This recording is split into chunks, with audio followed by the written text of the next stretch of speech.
Welcome to iPen Visions Podcast, interviews and conversations, where we bring authors, speakers, entrepreneurs, and those with a vision to our networking community and platform. Be our guest. Include your article, your ad, your promotions, and upcoming events in our quarterly magazine. We are proud to be a part of the Collective for podcast, a virtual tour showcasing you and your business. Our podcast, the magazine, a virtual tour, all on one platform where networking, creativity, and visions meet. All you have to do is contact us at ipendesign@gmail.com. And tonight, welcome to the show.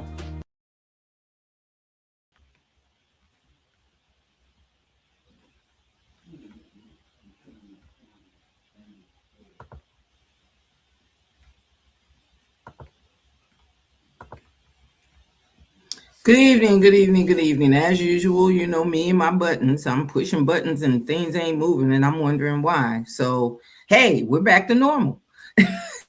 Good evening, everyone. Tonight we have a young man who I really am interested in it because we always talk about how our men aren't doing enough or they're doing things that we just don't understand. We don't know where they're going with it. And I think he's on to something. So I'm excited about talking to him. And I'm excited that, you know, in between all of these days that we are now back. We were out for the Memorial Day weekend. We came back for a week and then we took off a week. And, you know, it is life. Life is life. That's all I could say about that. There's going to be some news at the end of the show, so stick by us. We got some things coming up that we want you to be involved in. But I'm not going to delay us much further. I'm going to make sure we get right into this, and you know what that means. I'm introducing you to my girl. It's Felice. Hey, Felice, how are you? Hey, Nanette. It's so good to be back. Hopefully I remember what to do. Right. You know what it is though. I just feel that a lot of times we get so caught up in doing what we do that we forget to take the time that we need to take. So Memorial Day, even though everybody doesn't celebrate, people got issues with, you know, oh well, you're not doing that now, you know, and all of that other stuff. Mm-hmm. You're not telling your boss that you're not staying out of work though. You're not willing to do that, you know. And when the boss says it's a holiday, St. Patrick's Day, you going to drink some Irish beer, you know, you're going to do whatever it takes to take off work. So I just feel that if you're taking off, you know, everybody have a break, have a break and rejuvenate and get things back together. So welcome back to our audience. Welcome back, Felice. And well, isn't it great that, you know, for you to talk to your boss, you just need to look in the mirror and just say, yes. Hey, all I got to do is look at myself and say, do I want to do that? Nah. Look, and my excuse was everybody else is taking off. Well, if you're the boss, you don't really need an excuse. Everybody else is taking off. But really, a lot of people do know I changed locations and trying to set up a house and trying to get things together. I needed a break. Even though I didn't take a break from that, I still needed a break where I didn't have to worry about, you know, whether or not we were putting on a good show. So I want to make sure that we stay in the network business of connecting communities. And with that, I want to invite our guest tonight, Gavonne Dixon. Different type of fellow. I love his name though. Well, you know what? That uniqueness, we got to give it to his mama. Well, we got to give her credit, you know. I admit he might carry it well. I mean, yeah. Well, I believe he does because as unique as the name is, it caught my eye when you know he had book titles. He's got a couple of things he's written, and but the program that he has. Well, we're gonna get into it. Yeah, we're gonna get into all of that. Yeah. You know, I really appreciate it from the male perspective. Yeah. You know, a lot of times we see a lot of females pushing and doing things, but from the male perspective, you know, the opposite. They got it going on too. They got to bring it on too. So we're going to bring him to the stage and give him his kudos and hug on him a little bit for this hour. Hey, how are you? Oh, good evening, ladies. How y'all doing? Welcome. We want to give you the best flowers we can give you, So the first thing we're going to do is put you on the spot. How about that for giving you the best flowers? Well, I will receive it, right? Okay. So, yeah. Okay, okay, yeah. Okay. I'm sorry. I just looked at your name and I was like, is that right? Okay. Yeah. Okay. Making sure. Well, be So- all good. yeah, want to make sure. Yes, ma'am. Very first way we want to put you on the spot Mhm. is we don't introduce our guests. Our guests introduce themselves. Yep. It's on you. So it's on you to tell us who Gavonne Dixon is. Who are you? Yes. Well, I am a father. I am a husband. Okay. I am a son. I am a grandson. I am a man with a dream. Those titles are the ones that probably mean the most to me. Father, husband, son, right? Because those are the titles that have brought me the most fulfilling experiences and the most loving opportunities. But aside from that, right, externally, I am an author, a speaker, entrepreneur, philanthropist, just a continuation of the pursuit to be a vessel for creation itself. Oh, okay. I love it. Okay. Vessel for creation. Now, how about that? So, author, speaker, and creator, and we're going to get into your author thing. I mean, that's easy to get into because people can see it. People can hold on to whatever you create as an author. Writing a book, people can read it, people can feel it, and everybody will have different emotions about it. And I say that as an author myself. They really don't know who you are behind the book. You know what I mean? They really don't know, they can imagine you put in time, you might have did a little research, you might have had a story that you needed to get off your chest, but they really don't know who you are until you become the speaker and the creator.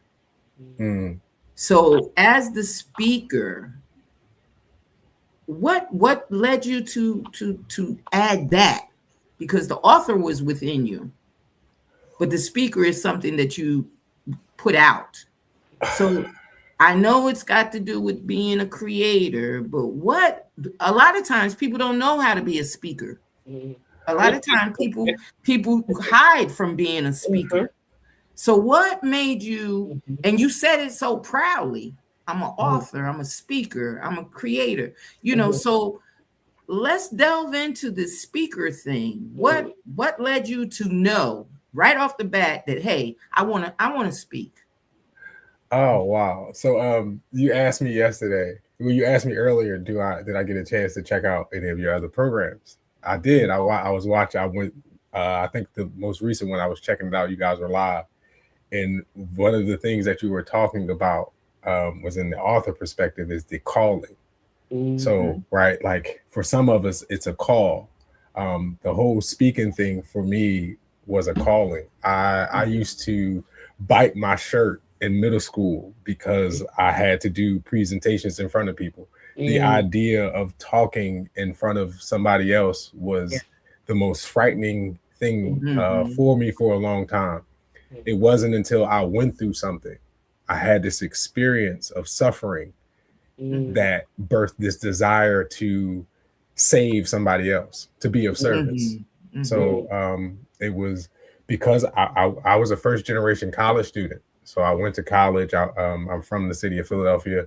I'm the youngest of my mom's, my family's blended mixed children. It's 8 of us all in total, right? Everybody's my sibling, but everybody not the same sibling. So, it get a little complicated. Right. They all related to me, right? Moms, dad, whatever. So I'm the youngest, and I was the first one to actually go to college. attend a university. So it was exciting, right? A lot of the pressure and the pride that comes along with being the first. Yeah. Mm-hmm. Unfortunately, like 90% of first generation college students who happen to be low income, I was unable to obtain my degree. Now this is after 4 years, after over 90 credits, right? For whatever reason, multitude of reasons. Transitioning, imposter syndrome, lack of financial resources, right? The culmination of things stopped me from, ultimately led to me not getting my degree. But from that, it was the desire to advocate. So during my time as a student, I built relationships as a peer advisor of just like talking to the incoming students about the experience of what I was experiencing. And because I knew that they had nobody to talk to them about it, I was just so passionate about it because I was suffering through things. I'm going through things, and I'm like, this information can help somebody. So it was just the passion to be of service that sparked that identity as a speaker. Because I wasn't, because I didn't graduate, I was introduced to an opportunity called infopreneurship. Hassani Pettiford, he was one of my first mentors. He wound up becoming like a talk show host on VH1. Him and his wife have a show, but he had a program. He came to my school. I was like in my senior year. I was a little bit older, so I was active. I was real active in the presentation. And he was like, "Yo, you probably would be good at being an infopreneur." And that's I got exposed to like Les Brown, all of the like motivational speakers, personal development, self-help as a business opportunity. But once I got exposed to the fact that people empowered people for a living with words, I was hooked. And so I just I just immersed myself into personal development, right? Like watching Les Brown speeches and Tony Robbins and Jim Rohn and just going through the whole. I was like, oh, it was it. I just felt called to it. And from there, that's where the author thing came from. So it was opposite for me. I was a speaker first. And as a speaker, I realized that I needed something tangible for people to hold. Yeah. So I wrote my first book. I wrote my first book out of the like, okay, I need something tangible. But once I got that writing bug, I was like, oh, wait, I could probably do something with this as well. So that's how that. And it's funny that you say that, because a lot of us that do dual things, almost to the point where we have dual personalities. You know, as a writer, you're this way. As a speaker, you're that way. As a creator, you're that way. And then you're living your life. You know what I mean? So it's almost like you got all of these personalities within you to try to do it. And the thing about it is, as much as we try to resist it, it's going to overflow and come out anyway. You know what I mean? So regardless of what your path was prior, your purpose was already developed.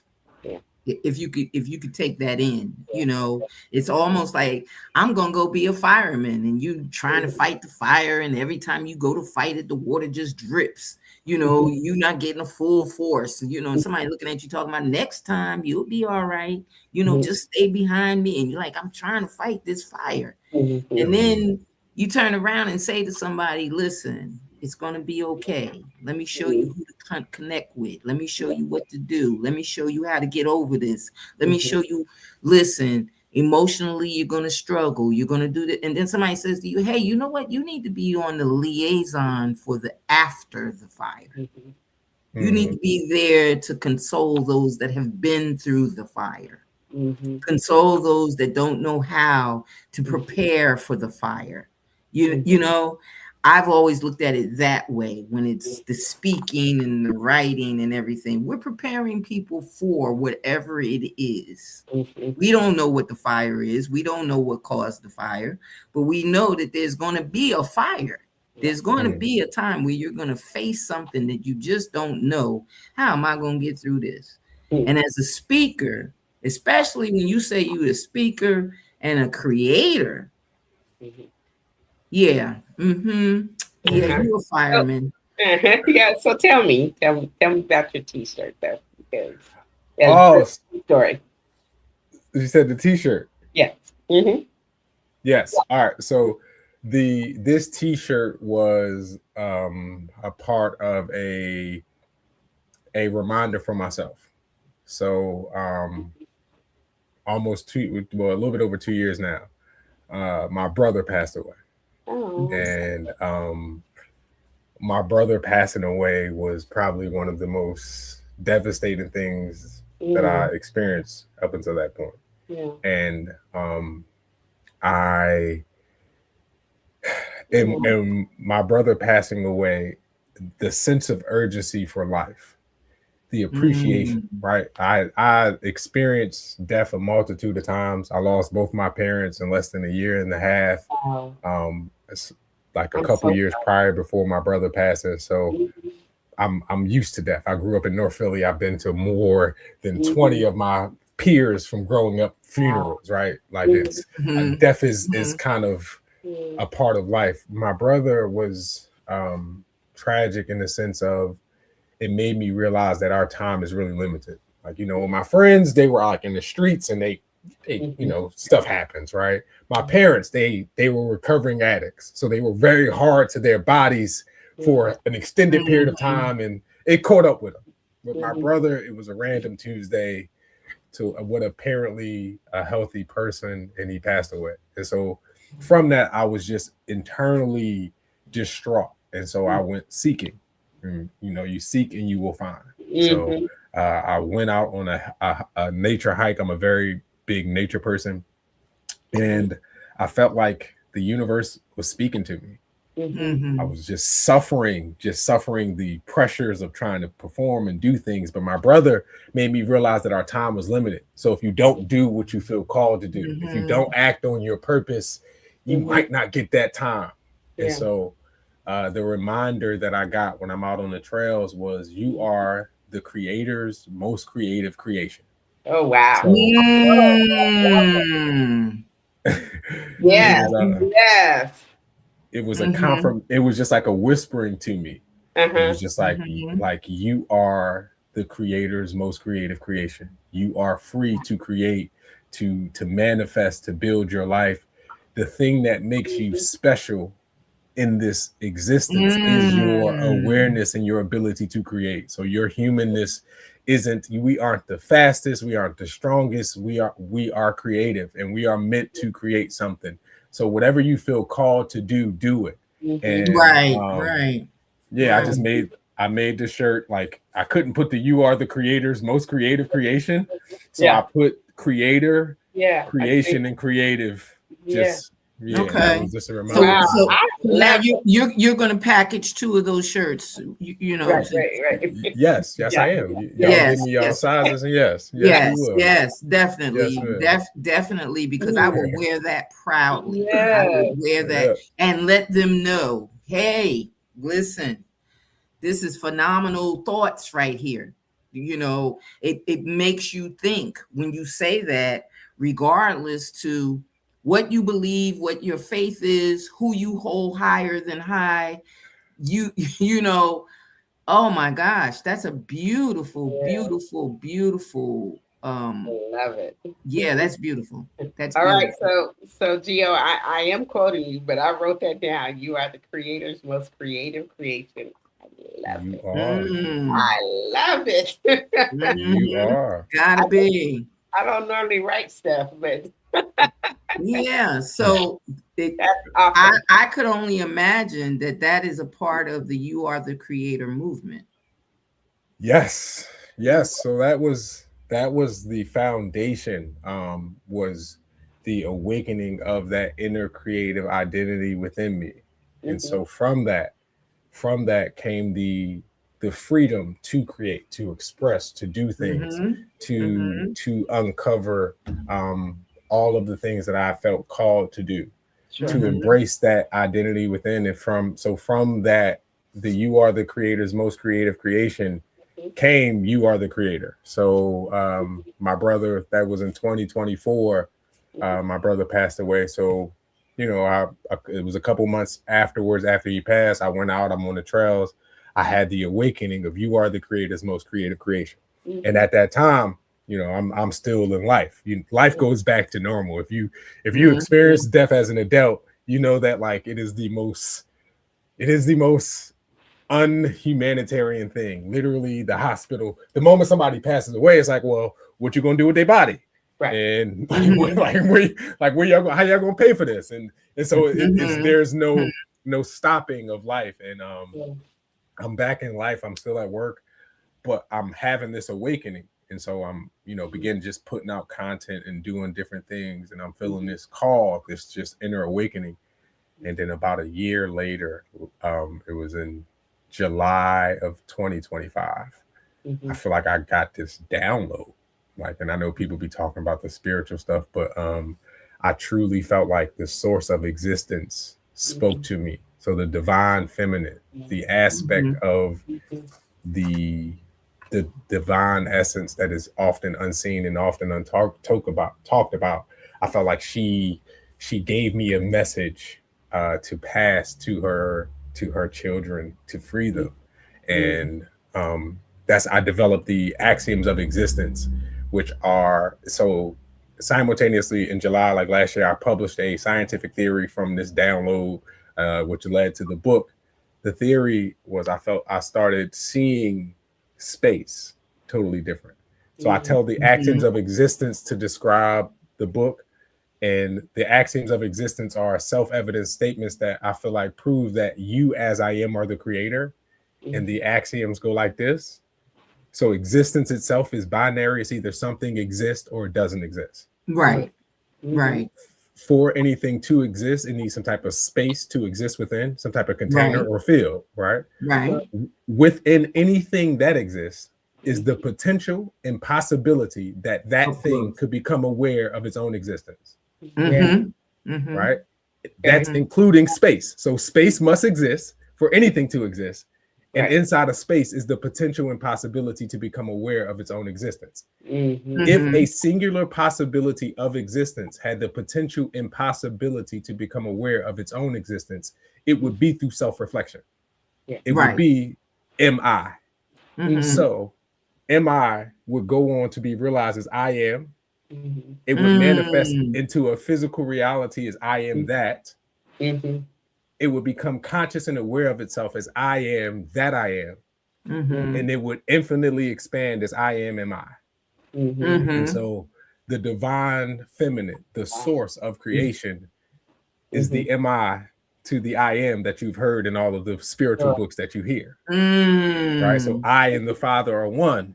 Right. I felt like as am I with my mother. So yeah, absolutely. Woo. Yeah, it breaks down. It breaks down. Well, now let me ask. I have to use my shovel with him because he get deep. Well, at least it's not to bury him. Right. Some people we have to use the shovel to get rid of them. But through your experience, and being a young man, and I say that I don't say that to tease or taunt you at all in being a young man, but being a young man and being in the world as it is now, you just went back to total existence. You went back to some things that some people don't even want to acknowledge. You went back to, even on the religious side or the scientific side, there are those that believe neither. Now, why they believe they just exist, I have no idea. Pick a team. Hey, pick something, because there's no way in the world that you just popped up. It's got to be some connection, some kind of way. But there are those that refuse to believe the I am. And there are those that refuse to believe, chronicle digits and space and elements and all of that other stuff.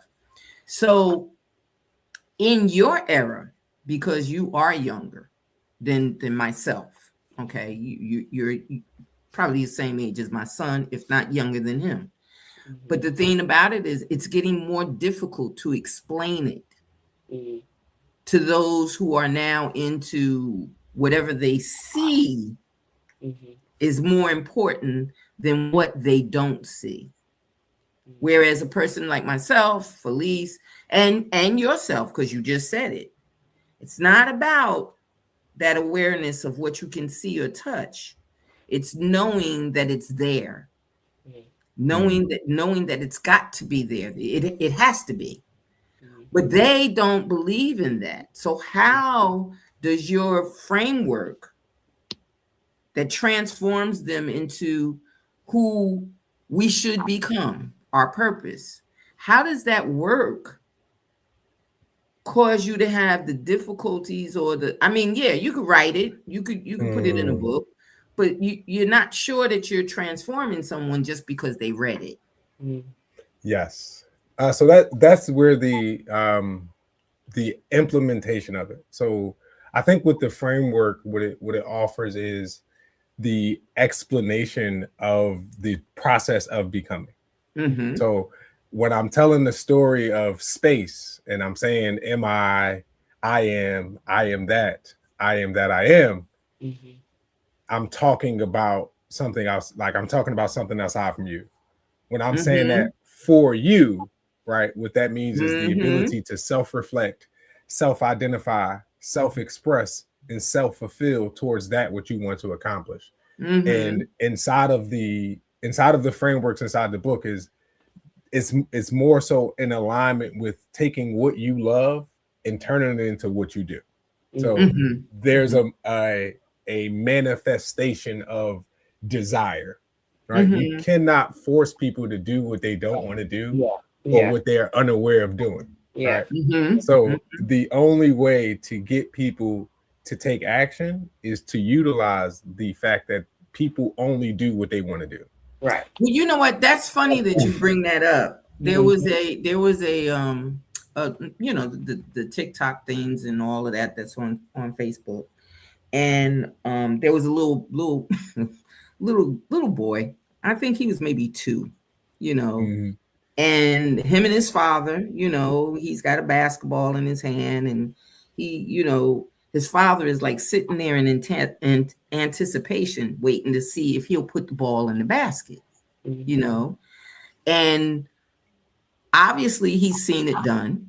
Obviously, he knows what to do with it, but he's walking around the room and intent, and the father's like, go, like trying to get him to do it on his own. And he's like walking around and, and in my mind, being an ex-basketball player, I'm thinking about the fact that he already knows he can't dribble.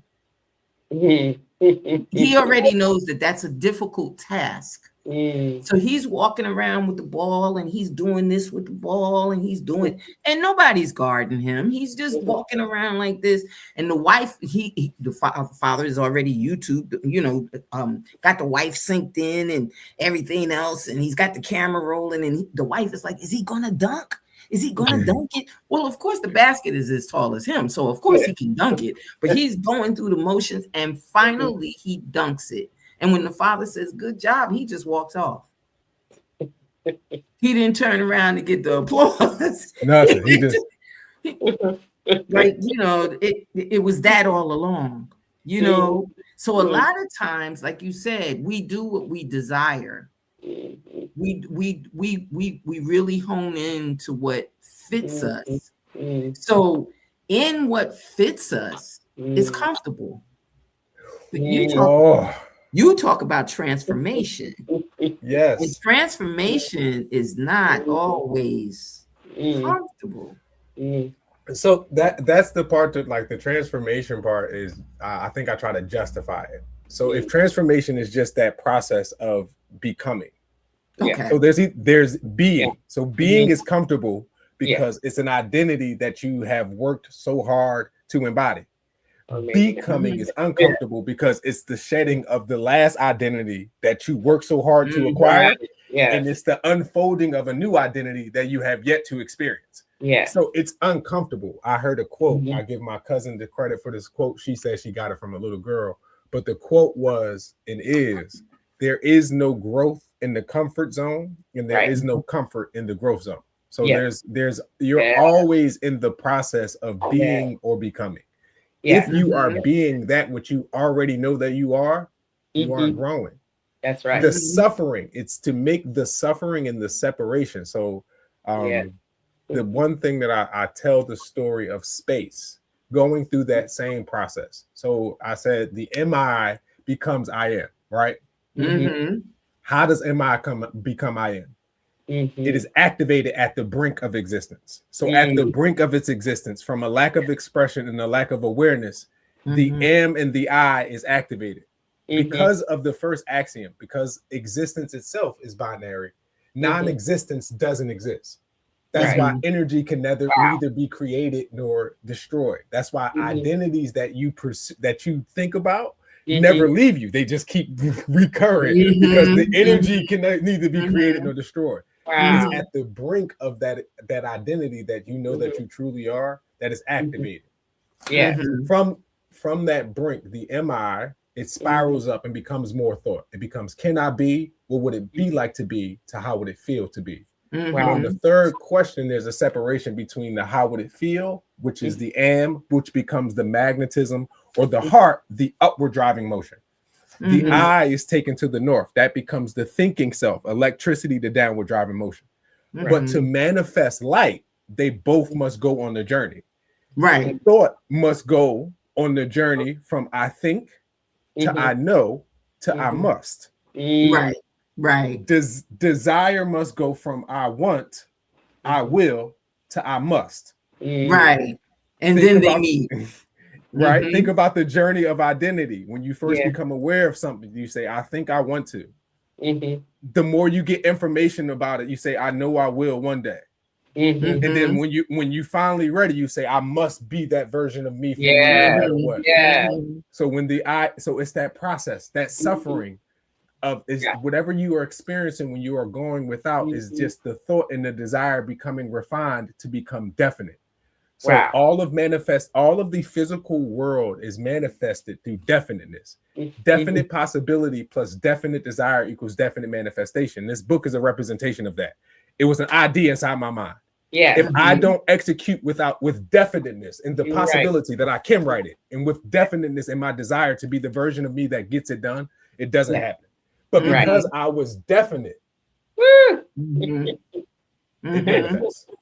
Man, I'm reading, I'm doing a study, and it's about in regards to finances, and from a purposeful, God-filled way of doing it. And the running scripture for this is, "Be ye not conformed to this world, but transformed by the renewing of your mind," right? And so you are just like, but the thing, wait. But the end of that is to prove, because we have to prove that what that is, that good and acceptable and perfect will of God. We have to prove that by doing it. And so you are like really blowing my mind right now. Well, not only that, the thing about it is, it's like I said in the beginning, to hear someone that is younger understand the things that our grandparents were trying to tell us once they became of age. I used to ask all the time, why was so many old folks in church? Why so many old folks finally caught on to whatever it was or whatever it is, or they could recite scripture? And I used to think, well, old folks, they don't have nothing to do. They sit at home and read the Bible. That's why they know the Bible. Not equating life and realizing how close life is to the scripture that we've read, or to the history that we know, or the science that's around us. We don't think about that at a young age. We don't think about that stuff when we first become parents. We don't think about that stuff when we first get our job, or when we go to work and then decide, I don't want to work here anymore. We don't think about it's because of our molecular setup and because it's, in our mind to be more. We don't think about that stuff. We don't think about the person that has 2 or 3 jobs and a business. Mm-hmm. Why would he still have 2 or 3 jobs and a business? Well, the 2 or 3 jobs is to take care of the family while he's creating this business. We don't think about those things. So for you to be a young man and be in that mindset already, to have that mind where you automatically understand not so much the business aspect of it, but you understand where the connection is in the science of it. In the science of it all, how it relates to, yes, there is a God.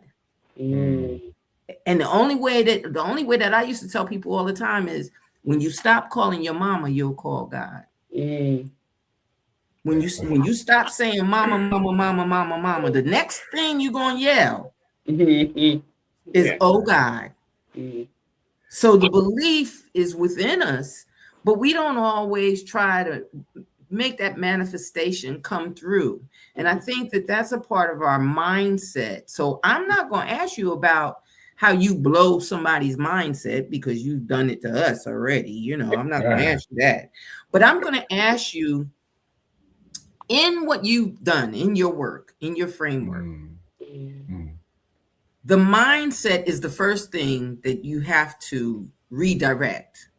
Yes. So what is it that in your transformation, in what you do, what are some of the keys that you tell people when they say, I just can't? Oh my goodness. Because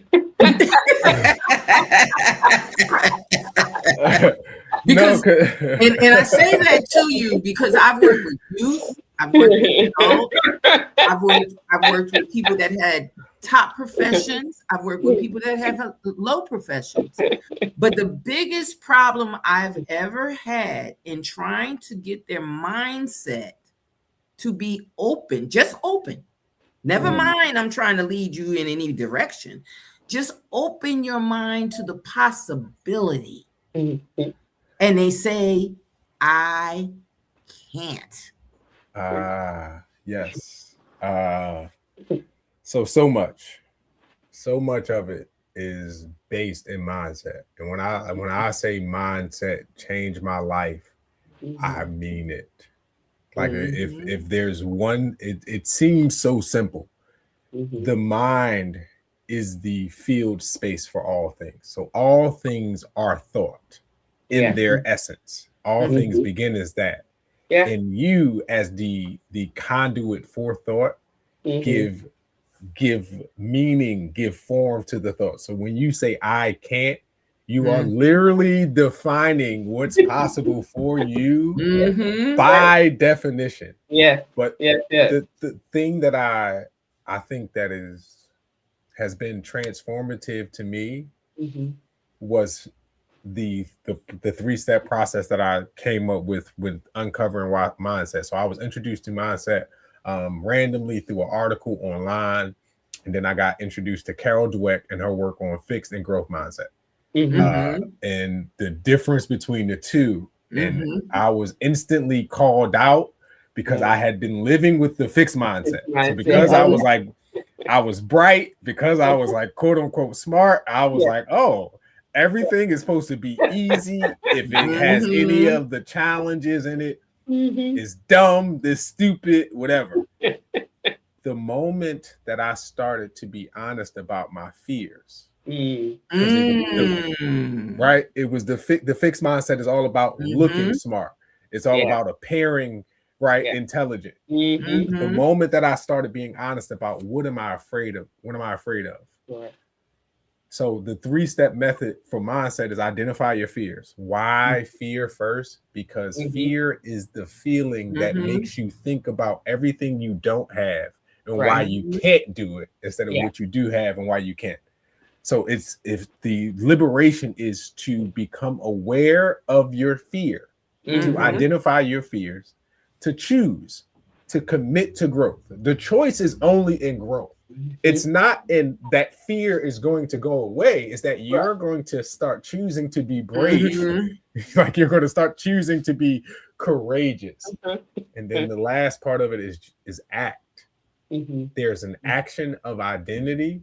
And the core of all action is I am. Yeah. Right? The basis of your actions is I am this, or I'm not, I can't. So the whole framework for mindset is identify your fears, commit to growth, claim your I am. Because you recognize and realize that fear isn't going to stop you. You can't, you don't say I can't, I won't, I don't. It's a matter of effort. I haven't tried yet. Yeah. Because you're committed to growth, you're always in a state of yearning evolutionary transformation. That's the growth mindset by definition, is to continually be in a state of yet. Thus, any I am that is available to all I ams is available to you. And you're just mindful of whatever I am you're choosing.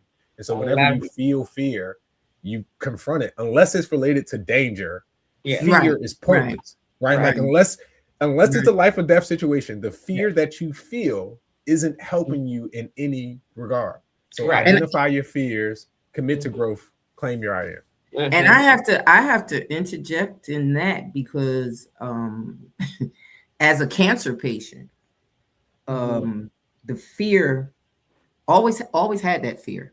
My grandmother had cancer, her sister had cancer, my mother had cancer, and I had fear for my children. That my daughter, who had girls, my son had a girl, you know, that if this is in the line, I definitely don't want them to have it. Yeah. So when I was told that I had cancer, the first thing I said was, well, after doing 25 years of work in one spot and maybe 5 or 10 years of work in another spot, and maybe 4 or 5 years, I've been working since I was 14. You mean to tell me after I retire, now I got this? And my thing was, I didn't retire to cancer. It's been my theme, and Felice can attest to it. It's been my theme since they told me. Yep, got the T-shirt. Yep, I didn't retire to this. Yeah. And at first, I was a little adverse about the wording until my son. I said, "Well, everybody is not retired, so I can't really put that on the shirt." He said, "No, retire. You didn't give in." You didn't stop to give. You did not do that. Yeah. So I speak that proudly. And now that you've given me the three things here, I understand, because I've always been of the positive mindset. I've always been that way. But I never equated it until just now when you said it. That I never accepted. When the man said that, I was like, so how long you saying I gotta live? Not God saying, not me saying, how long you saying I gotta live? Just curious. I'm just curious because I want to know what you gotta say, because I know it ain't the final say so. But go ahead. Go ahead. Tell me what it is. And he just simply said, no, we're gonna cure you. He said, no, you're going to be okay. But I have and went for a procedure today. I have stage 4 cancer. Miss Nanette, is that how you, so that your ability to heal is in your belief to know that you are healing. Absolutely. I am healing, and not only that, I know that my ability to heal. Yeah, I am healing in this. I am healing. And at this point right now, they don't know where the cancer is. All they know is it's stage 4, and it can arise at any time. So I went for a procedure today to make sure all my levels are right. No, we want to make sure your levels don't drop. So you got to come in and get this done. You see a drop, we're going to correct the drop, because we don't see the cancer. We know the levels have to drop. But my thing is, just as you said, the positive mindset has kept me. And I won't say that you don't have moments with a positive mind where you have a little bit of, well, how is that going to happen? Or How am I going to get? No, you have the fortitude to say, when is that going to happen? It's not how, it's when. It's and that carries me on. That's why I brought it up, was because it's all in spirituality. Before we go there, can I just make two observations? Right? Mm-hmm. One, Gio, I just loved, and everyone should have this reaction when Annette said, "What do you do with the people that say I can't?" I mean, your whole body was like, "Oh no!" Love that. Almost, it made me think of how Superman, got his cape and everything, and then here comes some kryptonite. Yeah, no, yeah, that's yes, can'ts and notes and like that negative cage of identity. Exactly. It's my kryptonite. Don't do that to yourself. Yeah, and not only that, you want somebody to walk out beyond it. Like, just take one step and see that there's a difference, and that flows into the defense that like she said, where Superman looks at it and goes, "Oh, wait a minute. I don't want to do that right now. That's not what I'm trying to do." You have to go beyond that point. I mean, and you're gonna have those moments where you get hit with the kryptonite. You're gonna have those moments where you say, "Oh, I got to go do this again. I got to go through this again." You're gonna have those moments, be it divorce with a raggedy spouse, be it the kids that are driving you crazy, be it the check that you thought was coming and the check didn't show up, be it being an entrepreneur, but you don't have the money to get your supplies. Whatever it is, you're going to have those bouts where those little balls of kryptonite are going to be thrown at you. Just like I said, the doctor called me up and he said, "Hey, I find some levels are low." First thing I thought of was kryptonite. Here we go again. What am I going to do? And he said, "Well, we're going to get beyond it, because we're going to do this and we're going to fight that." Oh, okay. All right. Okay. Boom. Well, you might have some side effects. No. So we're going to have those moments where it's going to hit us, but with a positive mindset. Well, and that when you do, even if you voice those words, your actions don't follow those. I mean, you don't sit back. You don't really your actions, even if you have that moment of recognition that something is coming, but your actions never align with that. So your actions are the creative, the I am, the I am. You gotta be. And not only that, the thing about it is that, like you said, with Superman and kryptonite, he doesn't stop and let the kryptonite hit him.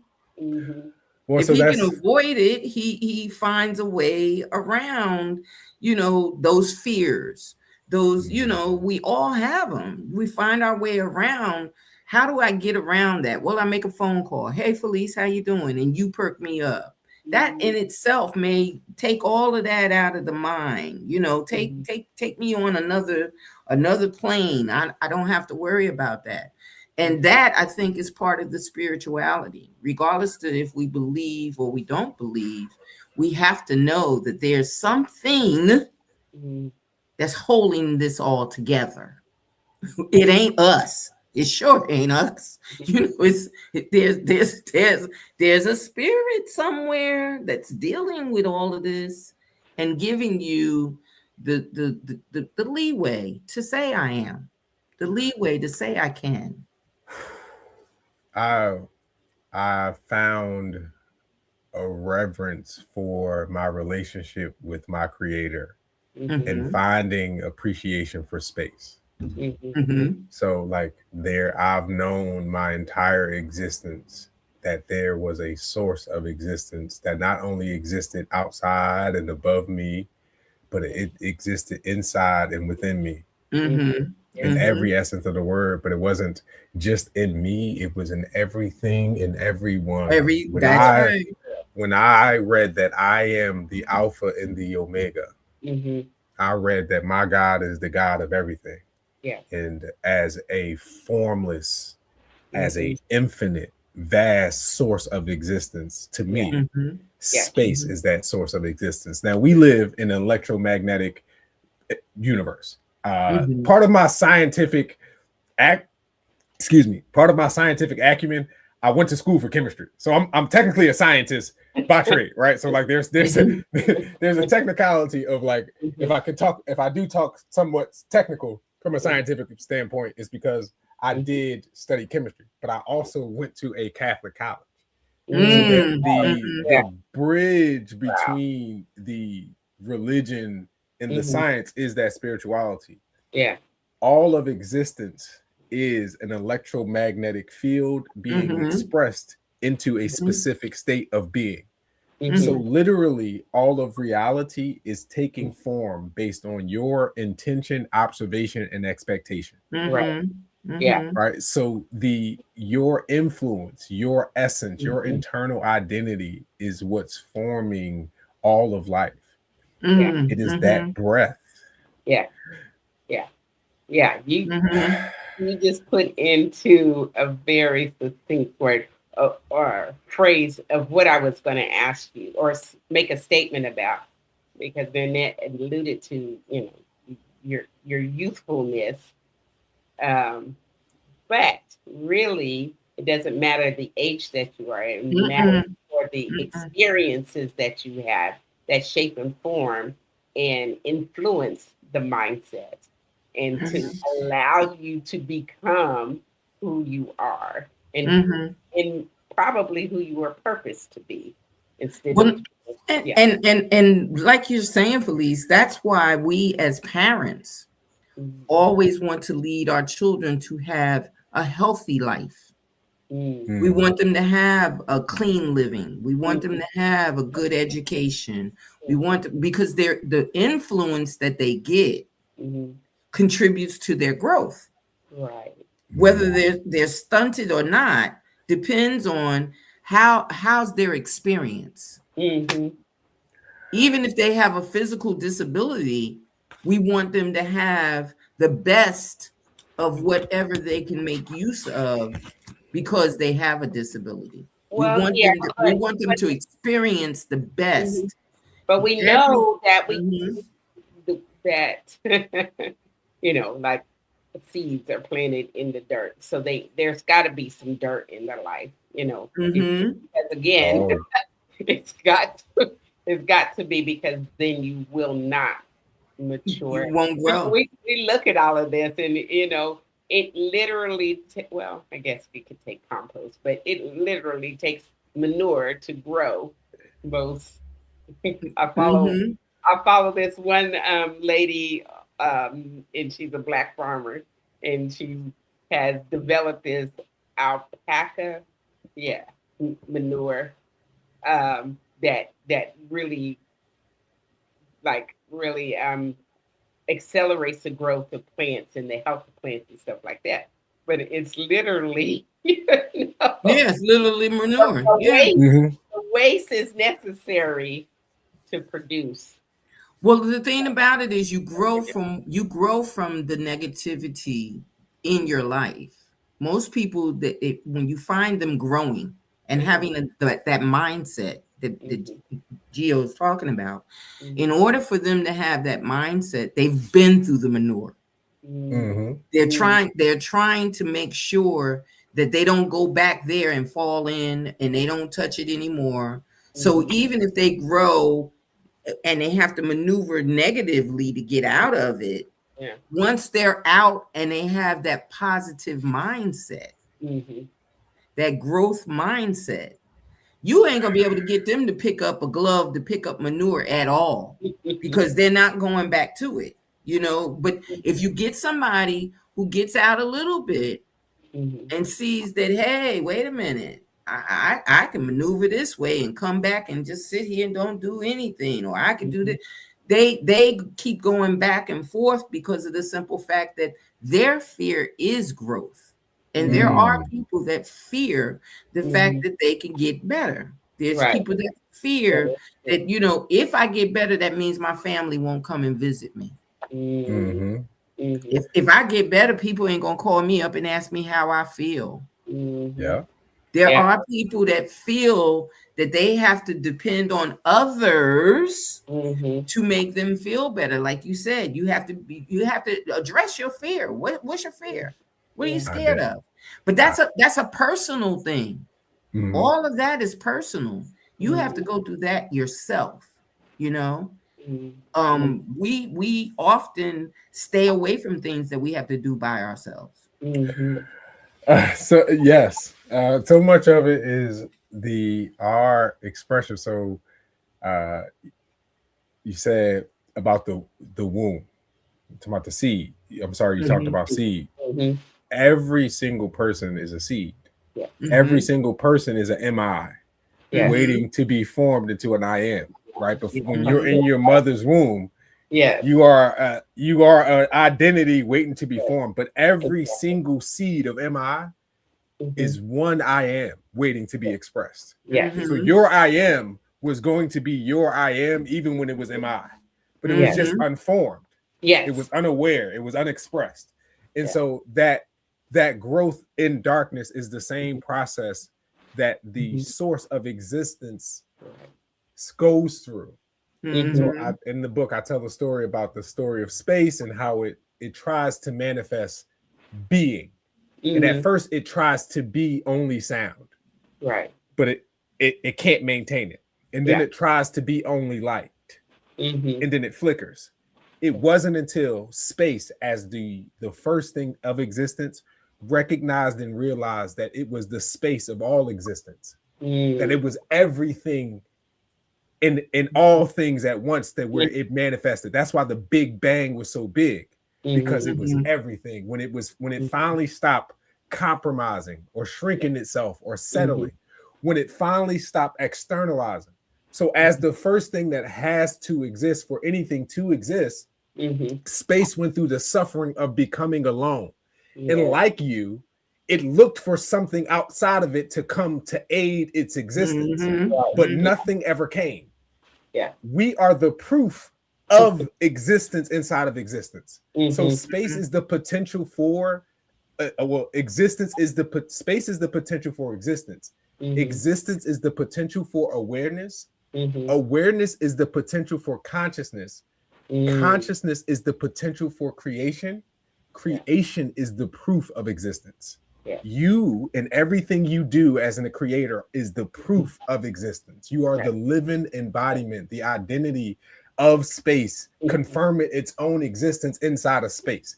There's nothing proven that space exists except the stuff that is going on inside of space. Right. It needs no external validation. Yeah. It's doing its own thing, and you are a part of that right now, because space self-determined that it could be more than just existence. Because it determined that it could be all of existence, because it determined within it that it could stretch and expand itself infinitely. We exist. You are an expression of that, and you have that same capacity inside of you, but it's that darkness, that going through phase, the shedding, the being made into mush is ingrained into transformation. The caterpillar becomes a butterfly through the suffering and the separation of losing itself. And then right before it flies out of the cocoon, it first starts to come out, but it has to go through a process in which the wings have to gain strength through struggle, or else it will not be able to fly. It will not be able to fly. So it's ingrained into becoming, the suffering, the going through, the getting there, almost there, and still having to go through more. And we think that it's human. We think that it's beneath, because we've been told this idea that we're supreme. Right? You just it's easy. That's not easy. It's just a part of it. Then why, through all of it, and I'm loving, your expression and explanation, because like I said, in my mind, in my craziness, I've always thought not so much the scientific terms, but the way. I've always thought that there's got to be more to it. There's more more to it. You can call it whatever you want. And man has identified it in so many different platforms in so many different ways that we'll all be confused. I mean, if man came out and said, Mickey Mouse runs the universe, we would go to Universal and want to, honor and praise Mickey, So the thing about it is, bless you. The thing about it is that we don't understand some of the things that are being said to us scientifically. So that we can, just like the analogy that Felice used, a lot of people ain't gonna understand that she did not mean that the woman is standing in all of this manure waiting for stuff to go. You know what I mean? People are going to take their own interpretation of what the analogies mean, of what everything means. So within that, why entrepreneurship? Yeah, I messed up. But why entrepreneurship? No, yeah, my all is for an excitement for entrepreneurship. So entrepreneurship offers the truest representation of that process, right? From every great business, every great organization, every great movement starts with the same question. Am I, are we? You see a problem occurring, something's going on, there's a void, somebody should do something about that, somebody should make that better, and then nobody does it, and then you get the internal, well, if nobody's doing it, am I the one that's supposed to do it? Right. Are we supposed to create that platform? Right? And from that are we comes the internal I am. I am talented enough. I am intelligent enough. I am capable enough. I am skilled enough to do this. And then it comes the I am that. I can put this out. I can create this. I can build it. I can learn. Yes. To I am that I am. Yeah. So when you fulfill and you find purpose, and it is that connection between what you love and what you are here to be of service for. So the first part, and I also think that a lot of it also comes from the fact that we have to get a step away from the fact, like, okay, people do make money. People make great money off of their talent, off of their skills, off of what they teach, off of everything else. But we have to have the mindset of understanding that not all glory comes from money. Some, hey, it feels good to have it. It feels good to be able to sit on it and say, I got it. But the thing about it is, sometimes the touch of reality is that each person that has that growth mindset or that I am mindset doesn't mind doing some of the things without money being the purpose. So that's the second part of the transformation framework is passion plus problems equals profit. And when we say profit, it's profit not just in monetary, but it's a profit of the spirit. Exactly. It's a profit of your mind. It's a profit of receiving value for what it is that you do. So the passion is taking what you love and how you love to express yourself, right? Which is you fulfilling a part of you that you feel called to do. The problem is taking what you love and how you love to express yourself and saying, I'm going to solve one problem for one person out there who can benefit from, who can learn from, who can experience what it is that I feel called to experience, that I feel called to create, that's going to benefit from it. And then so with that formula, your work becomes less about how you're making money and how it becomes more about how you're making connection, how you're being called to be of service to somebody else. If you can sing, but you never sing to any audiences, it doesn't mean anything. Existence was made with co-creation in mind, because the source of existence knows what it's like to do everything by itself. So it made sure that nothing else will be able to do anything by itself. You are required to co-create. You need the observation and intention from another I am to give acknowledgement to your creation. But you don't do it seeking that. You do it from an internal satisfaction. What do I love? How do I love to express myself? What can I talk about all the time? because when you're doing it for that, you're doing it. You're not going to be told. You don't have to be told to do what you love to do. Nobody got to tell you to talk about what you love talking about or write about it. You're going to do it. And then the problem thing is just figuring out how you can get value for what it is that you do.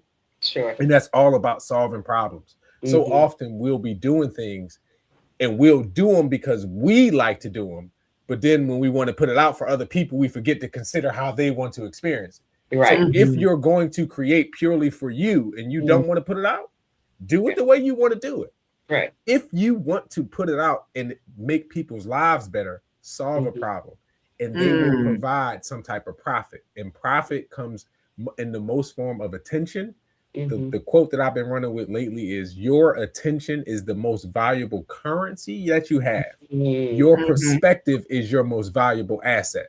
So if you can get people to pay you attention from you creating, from your passions, you're going to eventually develop a profit.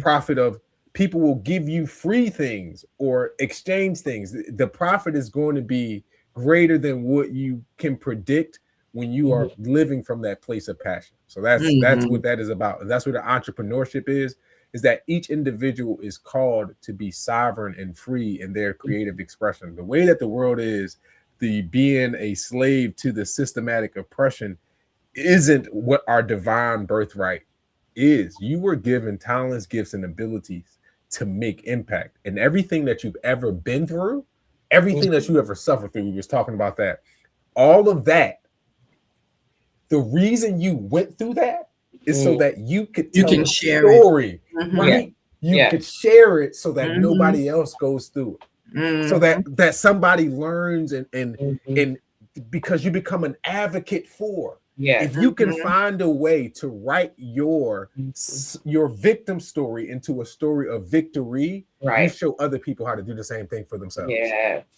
Love it. Love it. Wow. Yeah. And now we all know that you have, a mind on top of a mind on top of a mind on top of a mind. But some of the things that you've said as your favorite quotes, you said, master your mindset, master your life. Yeah, I love that. Do you think we're going to get masters? Or we're always going to have people that are going to be doubtful about their own mindset, just like they're doubtful about their own lives? Mastery is integration, is acceptance, is presence. It's non-judgment of good or bad. It's the wisdom and the discernment to be in this moment, whatever it is that you need to be in this moment. And so the opportunity of mastery of self is a opportunity that is available to us all. And so that the it's not that you won't experience doubt. It's not that you won't experience fear. These are human emotions. You're not even human. These are universal emotions. The source of existence experience doubt, like anger, frustration. These are the things that birth passion, desire, will, and learning what you don't want, and learning what you won't tolerate, and learning what you frustrated with. You learn what you want. You are willing to go after. And so the mastery of self is to be grateful through all things. And when we talk about like your spiritual or whatever your beliefs are, the fact that you exist, the fact that you exist and you got these little phalanges and thumbs and you got technology. And if you want to write, you can write. And if you don't want to write, you can do all of it. Be grateful for it. To know that, like, losing my parents. So we was talking about how young I am and how I got this way. I have to give them so much more credit. I am the most fortunate person that I know in that regard, and being given space Mm-hmm. in a world that was trying to tell me what I was supposed to be as a young black boy. Right. I was Right. given Yeah. Right. this space of provision to carve out Mhm. my own identity, to Yeah. Mm-hmm. become whoever it is that I wanted to become. I Right. was protected and provided.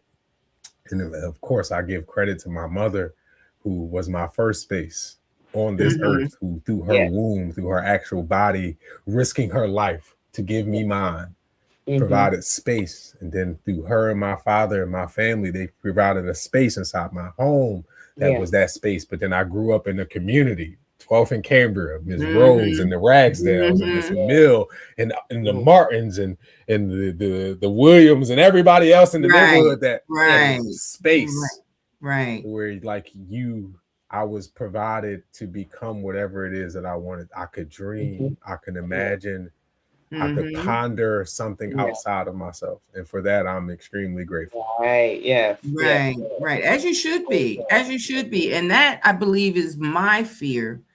A lot of times when we talk to individuals such as yourself and people just on our podcast, we want to network with people that are doing just that, Mm-hmm. having a touch, just to touch somebody and say, hey, if you can listen to this network, if you can listen to this podcast, and it rejuvenates you to move into another area, rejuvenates you to expand. It tells you to get the book. It tells you to check out, hit the replay. It Mm-hmm. tells you to go and hear him speak. It tells you to do different things. The Mm-hmm. expansion of the mind Mm-hmm. is one thing. But when you expand it in your voice and you expand it where you touch other people and you expand it, I can't tell you how many times, and Felice has heard this over and over again, and probably the people that have been on the podcast. I coached over 300 youth. Mm-hmm. I can't tell you how ecstatic I am when they contact me and say, hey, I'm doing this. Mm-hmm. Mm, Or they say, my child, because they're old enough now to have children, Mm-hmm. my child is involved in this. Mm-hmm. And it's because I thought about you. Mm-hmm. That's something that you can't pay me for that kind of joy. You can't pay me to say that. And they were inner city kids, Newark, New Jersey, mm, but they traveled all over the place. And they have become a positive person in their lives, to Mm-hmm. be a positive person in their children's lives. Mm-hmm. And it's an expansion. So I can't imagine anyone not wanting to pick up the book, You Are the Creator. Did I say that? Did I say that? yes, ma'am, you did. Yes, ma'am, you did. I cannot imagine anybody not wanting to sit within themselves. It's not a gossip book. It's not a book that you run around and go, you know what they was doing? No, it's a book where you go to your friend and say, what are you doing? Mm-hmm. I learned how to do this by reading this book. What are you doing? You are the creator. What is it? But then there was something else you said. Mm-hmm. Your Yes. desire must be greater than your fear. Yeah. You Choose must you be this day. above. You must be above it. Who will serve? I can't express that any more than anybody. I'll tell you something really funny. In all of it, we all bounce back. We all fall back. And it's said in scripture and everything else. We all fall away every now and then. We have that bounce back. Mm-hmm. I went to the doctor. I think I told Felice this. I went to the doctor. I had some aches and pains, but I had been taking the medicine. I had been taking Percocet. I had been taking ibuprofen. I had been taking oxycodone. They give me everything to say, when you're in pain, here, take the pain medicine. I don't want to be hooked on pain medicine. I don't want to be, got to take 2. Now I'm taking 3. I don't want to do that. So I go to the doctor and I say to the doctor, hey, I'm tired of aching like this, and Mhm. it ain't working. This, Mhm. again, greater than my fear. I'm telling him, I'm letting him know, hey, help me with this. And he looked at me and he said, stage 4 cancer. Most people don't last 8 months. You've been here 8 years. He said, take the medicine whenever you need it. I felt this big because I'm thinking I'm going to prevent something else. I have a fear of it. So, in other words, he was presenting, here's your biggest fear. Mm-hmm. And you got past that biggest fear. Mhm. And now you worried about taking 2 pills. Your desire must be. Right. Well, It, you know what? it's got to be greater. You It got to has you to. got to think about, pick your battle. Pick your Mhm. battle. Are you battling yourself, Mhm. or are you battling something that you can overcome? Yeah. Facts. Yeah. So then that you know this. My godmother passed away last year, and she was an author as well, and she wrote poetry, more Christian poetry. And she wanted her book. She wanted to rewrite her book, everything. So I won't bore you with all the details. But one day we were having this conversation about um, the difficulty she was experiencing in getting everything transferred from paper to computer, digital copy.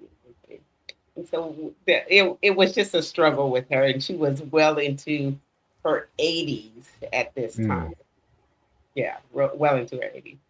And so I told her, I said, God gave me this, and here's the thing, in Geo, again, I'm not trying to pick on your age, but you may not know what I'm talking about. But back in the day, in our day, karate or movies were the big thing, right? And so I don't know if you've ever seen a karate movie, but the well maybe yeah, like a Mortal Kombat or anything, modern day karate movie. But there was always the one person, and he would fight schools of ninjas or whatever karates, and it would be this one person against like 20 people from this, and he would fight and he would just fight and keep fighting, and he would defeat all of these people, and just when you thought, oh, okay, he's done, he's starting to walk, and then here comes a throng of more uh, people that he had to battle for.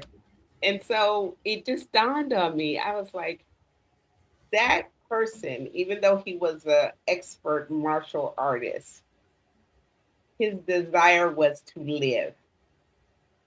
That's it. But he had to fight through all. But his desire was to live. Not that he wanted to be this, you know, kung fu fighter, triple black belt, martial artist. His desire was to live. So that's what got him through all of that. And it just, again, I was like, oh, because it's about the living, not about the fighting. It's about the living. Right, That right, was his desire. right. So much of Eric Thomas, E.T. the hip hop preacher, like Mm-hmm. number one motivational speaker in the Mm-hmm. world. Mm-hmm. Yeah. Most famous video, when you want to breathe as bad as you want to succeed. Yes. Yes. Yes, Yes. Yes. Right. yes. Now Yes. I'm very with that. I was like, all right, that's kind of extreme. Yes.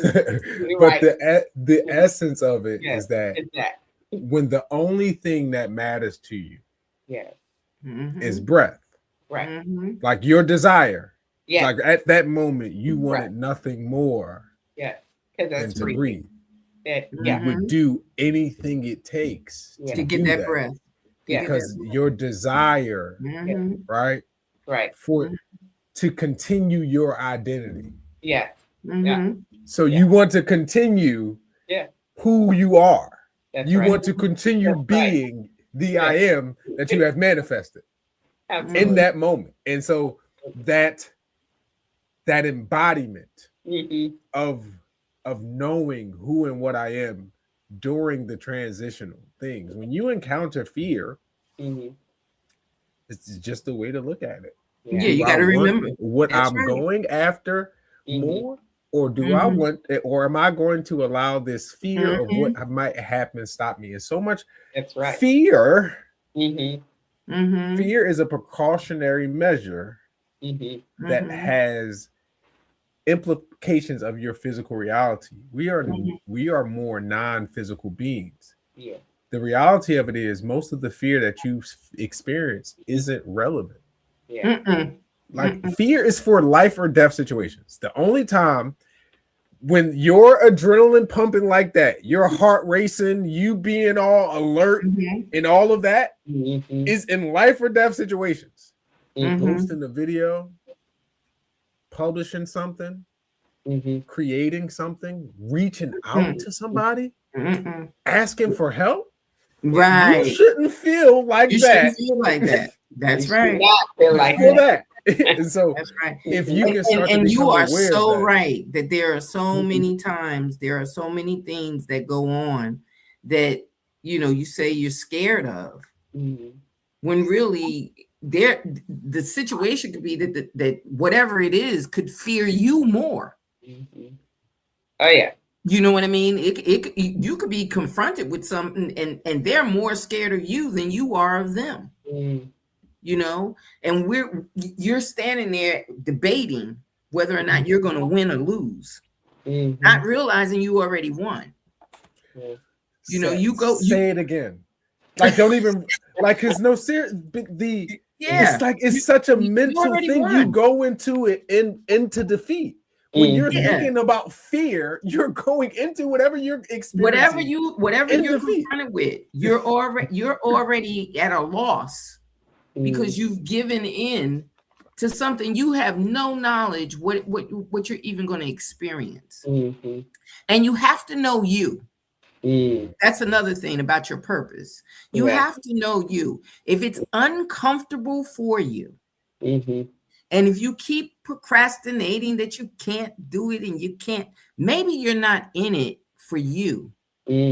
Understand that your purpose will not be difficult. Yeah. Sometimes you're already doing what your purpose is. Yeah. And you don't even realize that that is your purpose. Like you said, the little girl singing, or, somebody that plays basketball very well, or another person that writes very well, a speaker that speaks very well. You don't have to put up a whole lot of effort if it's your purpose. Now you might have to tone it. You might have to reshape it. You might have to polish it up. You might have to fix it. But if you're meant to do a certain thing, even if it's for a little period of time, you won't have to do much to it. It will come and there should not be any fear. If you've got a fear about walking into it, if I had a fear about doing the podcast, if I had a fear about who was going to be my co-host, if I had a fear about someone coming on the show outshining me, if I had those type fears, why am I doing a podcast? Right. I'm not afraid that Gio knows more science than I'll ever know. I'm not afraid of that. That's his thing. That's his thing. And appreciate those that know more than you. Appreciate those that have stepped before you. Appreciate the words of wisdom that they give you. And use that to build your purpose. Add on to that. Don't be afraid of it. Look, I got notes. I've been taking notes the whole time. Oh, yeah, I got notes. Why? Because that helps whatever you're bound to do. And be sure to get in touch with this gentleman. Be sure to love on him, give him love, show him love, and say to him, help me. If you're one that needs the help, let him encourage you. Yeah. Let him show you the books. Let him show you the route. Invite him to speak with your group. You got groups out there. Invite him to speak Invite him to talk about mental wellness. Mm. Invite him to speak about you being the creator. Invite him to your school for your kids. Let him talk What to she some of said? those kids. Yeah. Let him talk to some of them kids that don't know where they're going. Mm. He has a LinkedIn page. He has a Facebook page. Nice. Oh, thank you so much, Miss. No, that's so nice. Watch the replay. And by all means, please get this book. You are the Mm. creator. Yeah, yeah, You yeah. Get the book. are. Get Uh-huh. the book. Because Yeah, these are love things it. that when you let it go by, it's going to Mm-hmm. be years later and you're going to hear something and the bell is going to go off in your head. Ding, ding, ding, ding, ding. I heard that before. Yeah, you heard it here on iPen Visions podcast with Gavonne Mm-hmm. Dixon, who Oh, was the author of You Are the Creator. And now he's got this big thing going on, and you didn't get in touch with him. So you don't know him like we know him. We'll be in the audience, and you guys won't be there. So make sure you touch base with him and get whatever knowledge you can. Yay. Yay, Touch yay, base. yay. Now, before you go, sir, before we close, Felice has her duty to ask you Mm-hmm. the last question. Yes. Well, first, thank you for being so unselfish. Because when you first came on and you talked about the experience of going to college and not quite completing, and then what you did, it's so unselfish. And I applaud you and thank you from the bottom of my heart. Because a lot of people, in their fear, because they didn't manifest exactly what they set out, and that is to graduate, would have turned into themselves and said, oh no, it's all about me. If I didn't get it, can't nobody get it. Not by through me. So again, I thank you. I thank you. And then second, you have the most beautiful smile that I'm just like light up. And I thank you for that. My mom would thank you for that. My mom says thank you. Thank you for that too. And I thank her for creating, for being the space for you. So thank you, Mom. Okay, so in all your gifts, and you have many, and I again thank you and applaud you and celebrate you that you share your gifts with the world. But we know that the responsible thing to do as you are the creator, and let me get back to this quote, you are the creator's most creative creation. Yes, ma'am. And that means that you are filled up by the creator. So as you are creating and being the creation, there's sometimes an emptying out of your gifts and your talents and your spirit. So, Mr. Giovanni, what do you do to fill your cup, your creative cup? Oh, ah, um, so what do I do to fill my cup? The first part of my answer to the who am I is related to my identity as a father, as a husband, as a friend, as a son, as an uncle. I mentioned that my brother passed away.